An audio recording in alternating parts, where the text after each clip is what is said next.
So I think everyone is familiar with Breitbart News, who was founded famously by Andrew Breitbart, who passed away in 2012. Now, since his death, Breitbart News has transitioned into the wacky right-wing news source it is today. But from my understanding, it was not always that way when it was under the direction of its original founder. In fact, most of the Daily Wire crew admire Andrew Breitbart, and he's frequently talked about in glowing terms. The quote they bring up the most, and I think is responsible for the way Daily Wire conducts itself, and is the title of this video, is this: Politics is downstream of culture. That is known as the Breitbart Doctrine. The idea that politics is downstream from culture, and that to change politics, one must first change culture.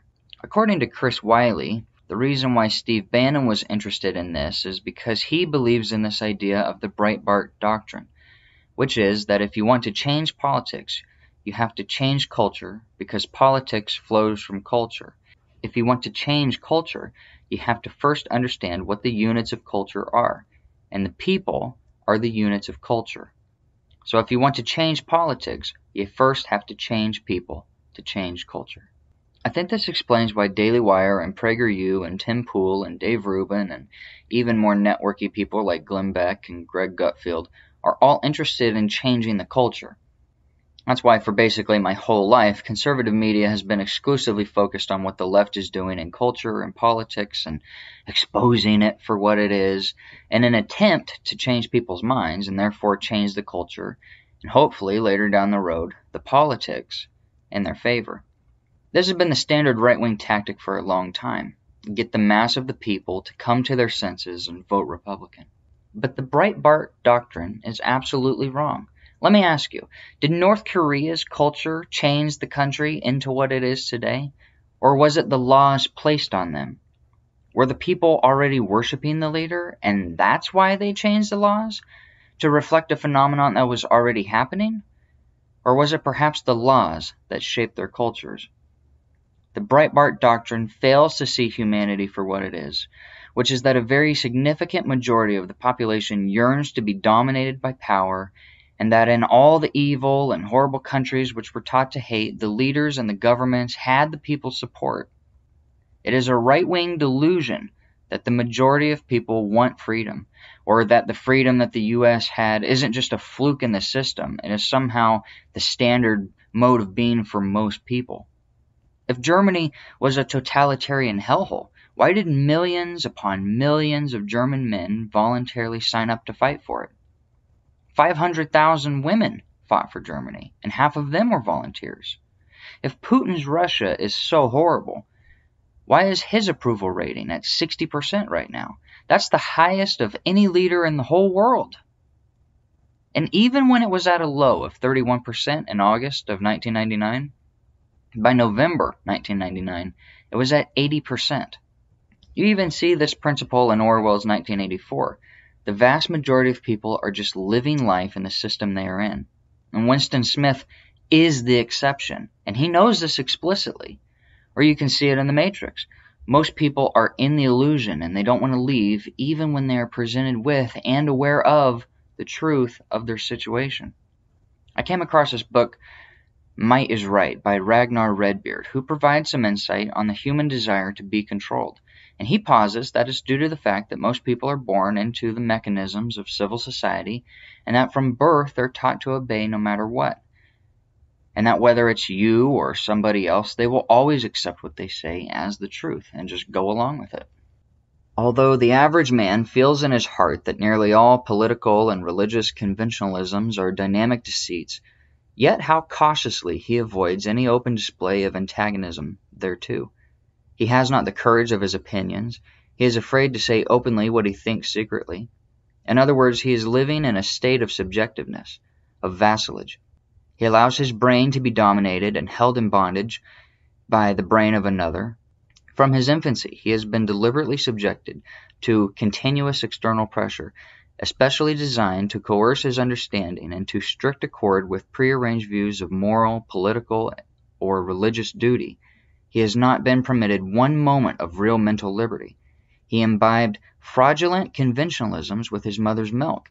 He listens to the most hideous lies being glorified in his presence as sublime truths. He hears falsehoods sung in swelling chorus. He hears them sounded on bugles of silver and brass. He hears them intoned by congregations of the faithful amid peals of sacred music and the solemn roll of chanted prayer. Thus his mind is sterilized by authority before it has its chance to mature. Thus, youth is mentally castrated, that its natural vitality may be afterwards used up in the yoke of custom, which is the yoke of slavery. In the nursery, at school, and at college, plastic brain pulp is deliberately forced into the prearranged mold. Everything that a corrupt civilization can do is done to compress the growing intellect into unnatural channels. Thus, the great mass of men who inhabit the world of today have no initiative, no originality, no independence of thought, but are mere subjective individualities who have never had the slightest voice in fashioning the ideals that they formerly revere. Although the average man has taken no part in manufacturing moral codes and statute laws, yet how he obeys them with dog-like submissiveness. He is trained to obedience, like oxen are broken to the yoke of their masters. He is a born thrall, habituated from childhood to be governed by others. The common people have always had to be befooled with some written or wooden or golden idol, some constitution, declaration, or gospel. Consequently, the majority of them have ever been mental thralls, living and dying in an atmosphere of strong illusion. They are befooled and hypnotized, even to this hour, and a large proportion of them must remain so until time is no more. Indeed, the masses of mankind are but the sediment from which all the more valuable elements have long ago distilled. They are totally incapable of real freedom, and if it was granted to them, they would straightway vote themselves a master, or 1,000 masters, within 24 hours. Mastership is right. Mastership is natural. Mastership is eternal, but only for those who cannot overthrow it and trample it beneath their hooves. Is it not a fact that in actual life, the ballot box votes of 10 million subjective personalities are as thistle down in the balance when weighed against the far-seeing thought and material prowess of, say, 10 strong, silent men? After COVID, how can anyone deny this? I think conservatives overestimated the population for a long time. We always thought, oh, we're American, we're number one, we're special, we're unique, we're freedom-loving. And yeah, maybe we are, conservatives are. But we're the minority now. I think the majority of people rightly fall into the category that Redbeard puts them in. They're plebs.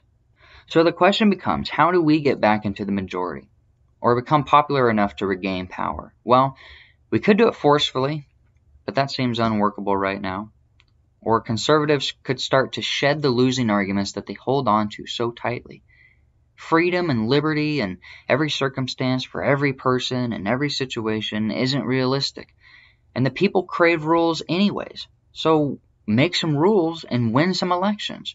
Show the people that you have some rules that you want to lay down and that you'll enforce them. Even if we want freedom in the end, the public doesn't want freedom. So we'll have to provide some structure that gives them freedom, because the freedom to eat 10,000 calories a day will end up with you dying. So you have to provide yourself a structured diet to have freedom in all the other areas you like, and you still get to be a person. Jordan Peterson has pointed this out through the story of Peter Pan.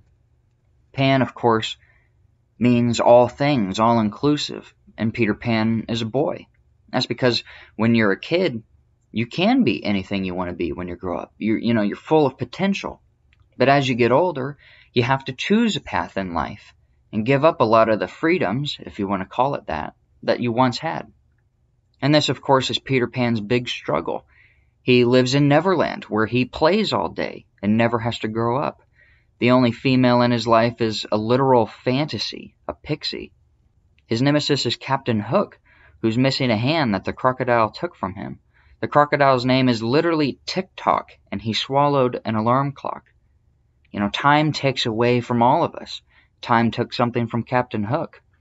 And that's the sacrifice that Peter Pan is avoiding. He's avoiding growing up. He wants to stay a kid, to avoid responsibility, to avoid sacrifice. But paradoxically, he sacrifices even more by staying a kid.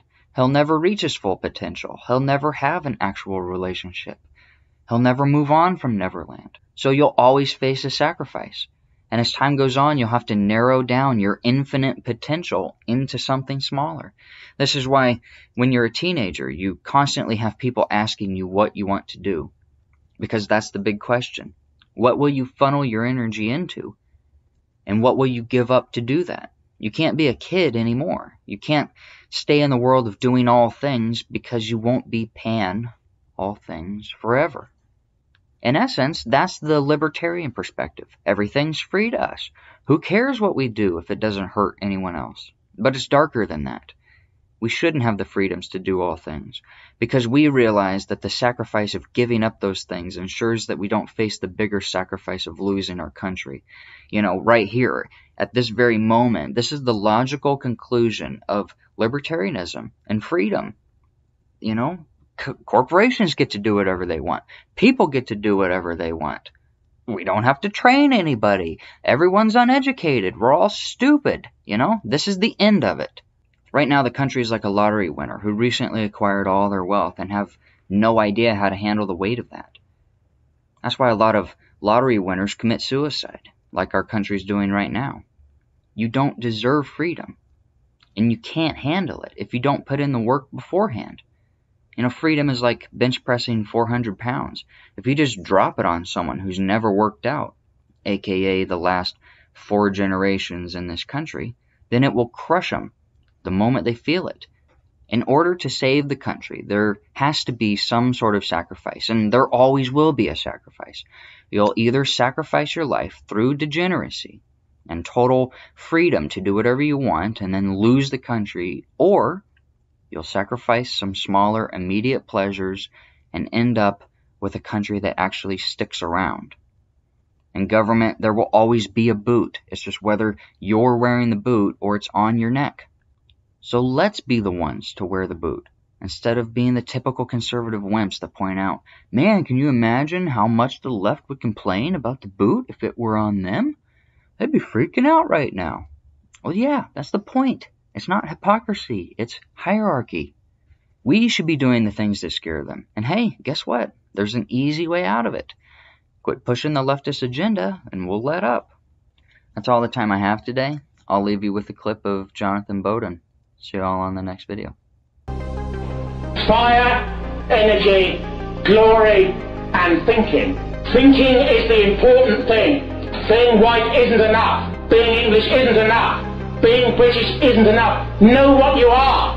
To read about your own culture is a revolutionary act. Many Western people feel that because it is generally a given in the society and culture that they're in, that variants of our group have committed atrocities, that our civilization is therefore rendered worthless, almost in its entirety, except when it apologises for its right to exist.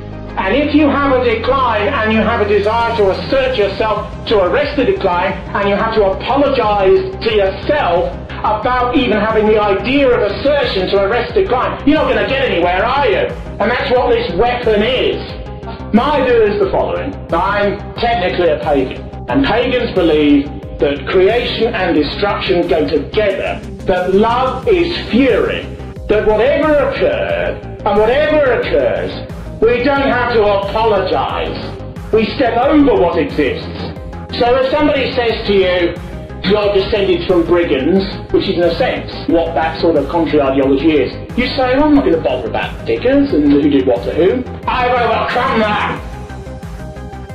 Oh, well, I don't like the sound of that. That's a bit illiberal. And I'd say, you just say, liberalism is moral syphilis.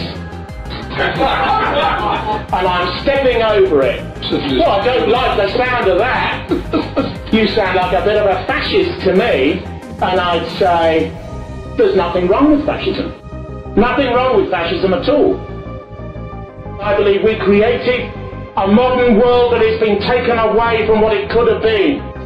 If people with our sorts of values ruled modernity, everything about this society would be at one level the same and in every other respect completely different. People would still drive, contemporary cars, there'd still be jets, and there'd still be supercomputers and so on. But the texture and the nature of life would be different in every respect. How so? Firstly, cultures would be monoethnic. Secondly, there would be a respect for the past glories of our civilization. Thirdly, we would not preface every attempt to be strong by saying, I'm sorry for what we have done. We're not sorry, not sorry, not sorry.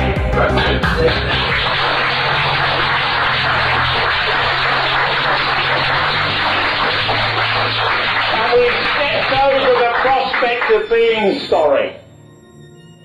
We have to understand that belief is not a narrowness.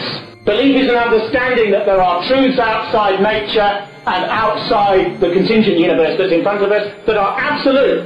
The left-wing view that it's all relative and we make it up as we go along is false.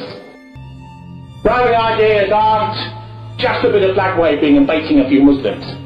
Right-wing ideas are spiritually about inequality. Did you hear that? He says people are unequal. People are unequal. Intelligence is biological. Beauty is biological. Ferocity or a predisposition to it is biological. Intellect is biological. You can do a bit, but you're born to be what you are. And we should celebrate what we were born to be. The left loves equality. It believes we're all the same and we must be treated the same. And they believe that as a morality, as a moral good which will be imposed. The right, even if you don't want to use that term, stands for nature and for that which is given. What does that mean? It means conflict is natural and good. It means domination is natural and good. It means that what you have to do in order to survive is natural and good. It means that we should not begin every sentence by apologising for our past or apologising for who we are.